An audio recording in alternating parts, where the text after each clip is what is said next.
On September 20, 1973, a tennis match took place at the Astrodome in Houston that affected the lives of all women in the United States. In it, the world's second-ranked player Billie Jean King faced off against two-time US champion and Wimbledon winner veteran Bobby Riggs. You're watching Based on True Events, and today we'll talk about the Battle of Sexes, the most watched match in tennis history, the film of the same name, and the historical events surrounding it.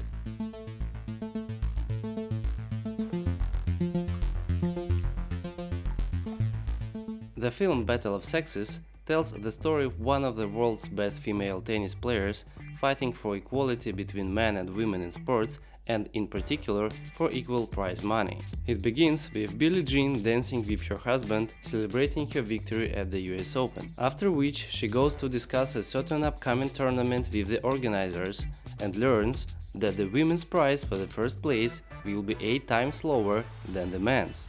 In the film, many events are simplified and condensed in terms of timing, so let's turn straight to the real history, and let's also start with a dance. 5 years before the main events of the film, Billie Jean won the prestigious Wimbledon Grand Slam tournament for the third time, and as the world's top-ranked player, followed the tradition of dancing with the men's tournament winner Rod Laver.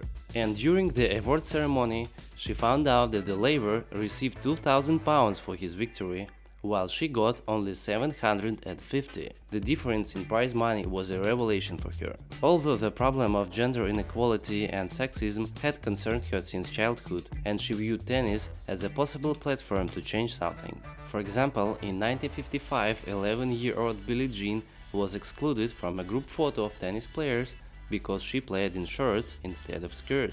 Later, she had to put up with those rules for many years because before being heard, one first needed to become a figure of enough importance. But in fact, the issues that concerned Billie Jean and many other American women went far beyond tennis and sport. During World War II, when many men went to the front, women took their jobs, becoming economically active and independent. But when the war ended, the men returned and told the women, "Thank you, you did a great job and now you can go back to the kitchen." Moreover, it was not at all necessary for both spouses to work. The country was in an economic boom, so a man could support a family and a woman was supposed to be a happy housewife. This sentiment was found everywhere, even in commercials. The issue of discrimination against women became so pressing that it was considered on a par with the fight against racism. And when the Civil Rights Act was passed in 1964, in the section banning discrimination in hiring on the basis of race, color and religion, they added a clause stating that a person's gender could not be an advantage either. But in practice, this did not significantly improve the situation for women. A female teacher was paid less than a male parking attendant. This context is important for understanding what Billie Jean King was fighting for. Let us go back to 1968. Why was it only after winning Wimbledon for the third time that Billie Jean King started thinking about money?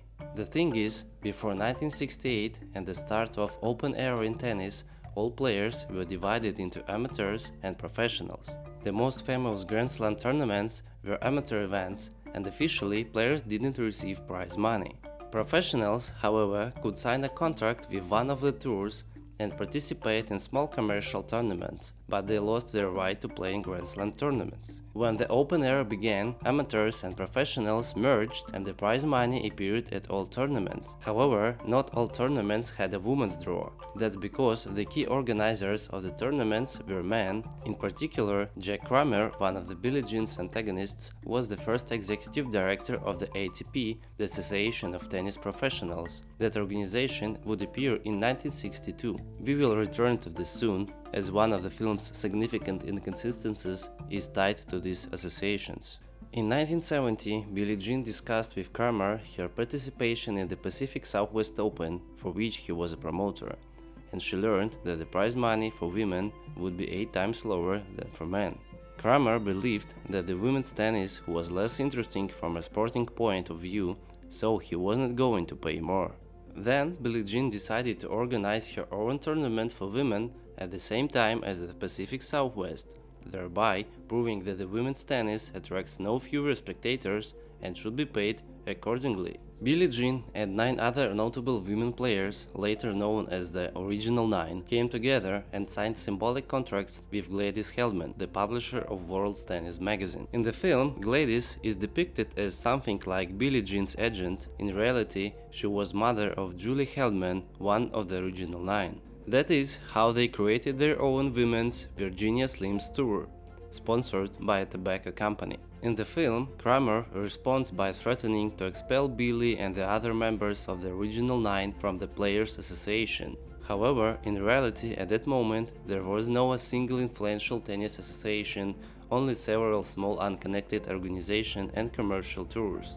Even though the first tournament of the Virginia Slims Women Tour was organized in haste in just 2 weeks, it proved quite successful. Thanks to the sensational story of women who went against the system, and the media attention was no less than for the Pacific tournament. The tour began to develop quickly. In the first event, those same 9 participants plus one invited player competed for $7,500. 1 year later, there were already 19 tournaments, more than 40 players, and the total prize fund over the $300,000. Billie Jean herself was riding high, and in 1971 she became the first female athlete to earn $100,000 in a season. President Nixon even congratulated her on this. It's worth noting that the Billie Jean could mainly count on such generous prize money in her own tour. For example, in 1972, when she won the US Open for the 3rd time, her payout was full 11 times lower than the winner of the men's draw. By 1973, Billie Jean's position kept strengthening. The tour was growing and becoming more prosperous, and she was increasingly known not only as a successful athlete but also as a political activist. She collaborated with groups of the second wave feminist movement and often gave speeches at rallies. The success of independent women's tournament was bothersome to many. That is when Bobby Riggs appears in our story. He was a once famous men's tennis star who had been forgotten by everyone. Bobby lived a rather unremarkable life apart from his fondness for betting and playing tennis for money against wealthy people. In his attempts to win yet another bet, Bobby agreed to the most astonishing conditions and complications. Gambling had always followed him. Early in his career, the 21-year-old Bobby, before Wimbledon began, placed bets on himself to win in the singles, doubles and mixed doubles. And all of them paid off. He won Wimbledon's Triple Crown. It is difficult to say how sincere Bobby's claims were, since he was a born showman and clearly tried to stir up as much fuss as possible. But in 1973, he began actively commenting in the press on the women's tour and on Billie Jean King personally. He called himself a male chauvinist pig, and his remarks fully lived up to the description. Among other things, he asserted that despite being 55 years old, he could beat any participant of the women's tour. And these were not just words. He really challenged Billie Jean King to a match as the leader of the women's tennis movement for independence and offered $5,000 for the win. Later, Billie Jean described her thoughts at that time. If she beat the old man, it would not be much of a sporting achievement. But what if she lost? Billie realized it was a risk to their entire feminist movement, so she declined. Then Bobby made a similar offer to Margaret Court. Margaret was not an active participant in the women's tour or in the feminist movement, but at that time she was the world's top-ranked player and the most decorated female tennis player in the history, with 23 Grand Slam titles. Despite her achievements, Margaret was not heavily involved in the Virginia Slims tour and didn't have such significant earnings, so perhaps the offer seemed profitable to her. She regarded it as a demonstrational match, but it seems she didn't realize its potential importance in the battle of the sexes. Before the match began, Bobby presented Margaret with a bouquet of flowers right on the court. Clearly, this was not a sign of a genuine courtesy, but rather a sexist gesture. When the match started, Bobby didn't play seriously. He returned the ball high and weakly, as though he was going too easy on a child. One of Bobby's frequent rants was that the women are incapable of coping with psychological pressure, and in the case of this match, he turned out to be right. Despite Bobby's occasionally mocking style of play, Margaret made mistakes in the simple situations. Margaret had an excellent power style of play and impressive musculature, and logically she should have easily handled Bobby, but the weight of that expectation was too much for her. The match between the world's #1 player and the 55-year-old Bobby ended with an unbelievable rout of 6-2, 6-1 in Riggs' favor. Before this match, Bobby was only locally known as a flamboyant loudmouth, but after defeating the world's #1, he gained incredible fame and became a symbol of resistance to feminism. In the eyes of sexists, he became the one who put women in their place. Bobby became a regular guest on talk shows and landed numerous advertising contracts. Riggs declared himself the women's tennis champion and continued to mock women nationwide. The defeat of Margaret Court and the popularity of the Bobby Riggs with his sexist remarks undermined everything Billie Jean King has been working on for the past few years, both in tennis and beyond. Women's standing in tennis looked set to worsen again, so they took the next step. On the 20th of June in London, there was a meeting of the Virginia Slims participants with players from other women's competitions, at which they decided to create a unified women's tennis association, which to this day is known as the WTA. Unity gave them the opportunity to protect their rights and fight for equality. Thus, in 1973, at the US Open, women and men received equal prize money for the first time. Meanwhile, Bobby Riggs would not be stopped. He declared, "Court was easy, now it's time to take on the main feminist, King." This time, Bobby offered as much as $100,000 for the winner of the match. Margaret Court's loss had put women in a weak position, so this time King could not refuse and accepted. On the 11th of July, a press conference was held for the upcoming match. Everyone did their part to stir up interest in the event. Bobby used his trademark sexist remarks, while Billie Jean King, in the contrary, put gender equality in sports on the line. If you still don't understand how grand this event promised to be, let me say that its promoter was Jerry Perenchio, who had previously organized world skate shows with Elton John and Muhammad Ali.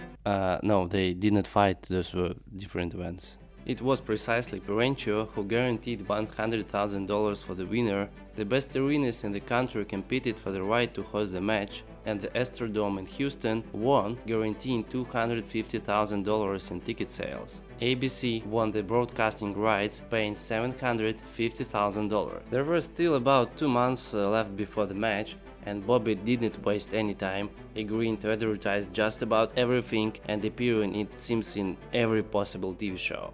As part of his preparation, Bobby collaborated with the well-known Hollywood nutritionist Ray Blair, as he claimed he took 450 vitamin capsules and supplements a day.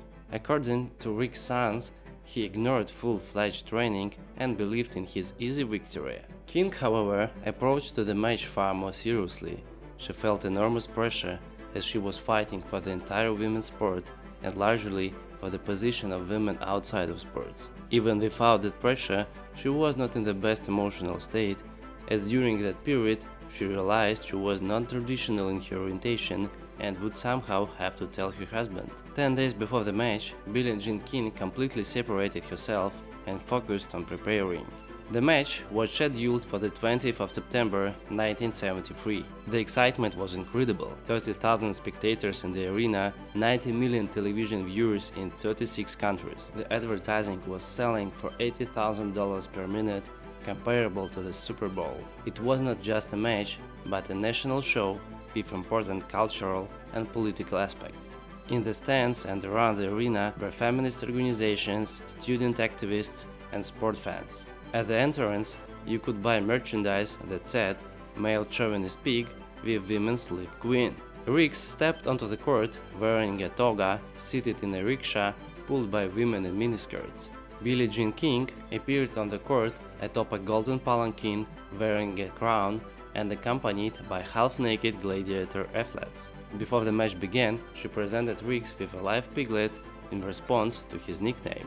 Bobby came out of the match in a jacket advertising Sugar Daddy lollipops. It clearly interfered with his game, but they paid him $50,000 for the promotion. The first set was tense, with Billie Jean King having the advantage. In the middle of the set, Bobby took off the jacket. The image of a laid-back troll began to crumble, but his play became more confident.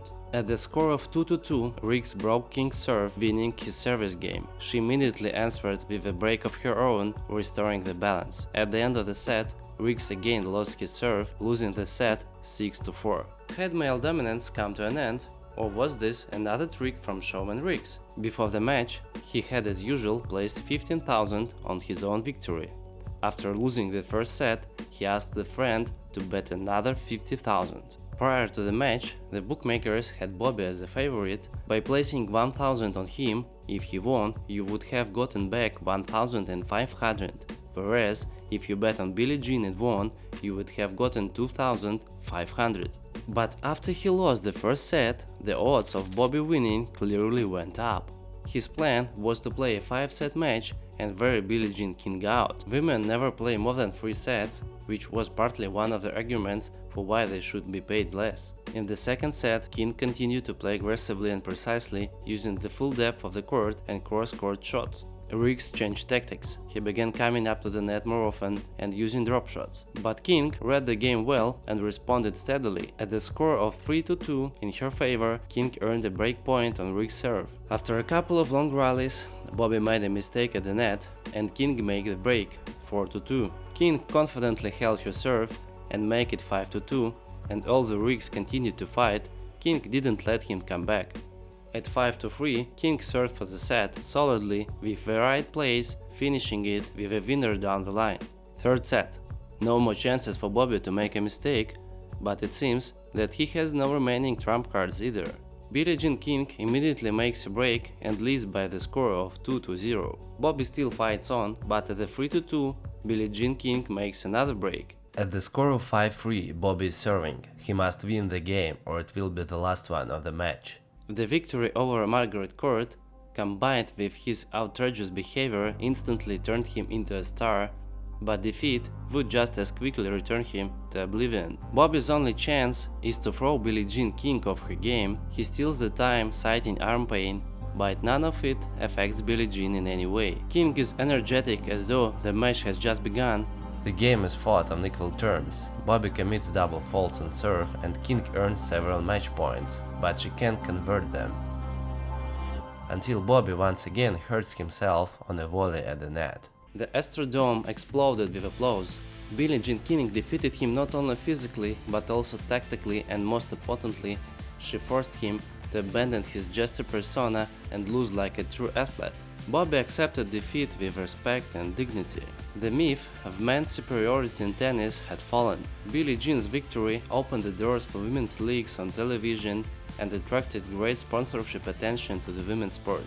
One of the leaders of the feminist movement, Gloria Steinem, said that this match did more for the gender equality than all the manifests put together. In 2009, Billie Jean King was awarded the Presidential Medal of Freedom for her contribution to the gender equality in sports and in life. She remains one of the most titled tennis players.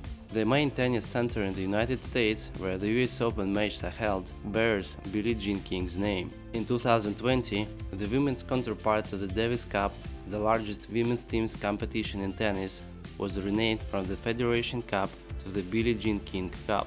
If you enjoyed this video, leave any comment to support our channel and don't forget to subscribe. That is all from me for today. This was Nikita. See you next time.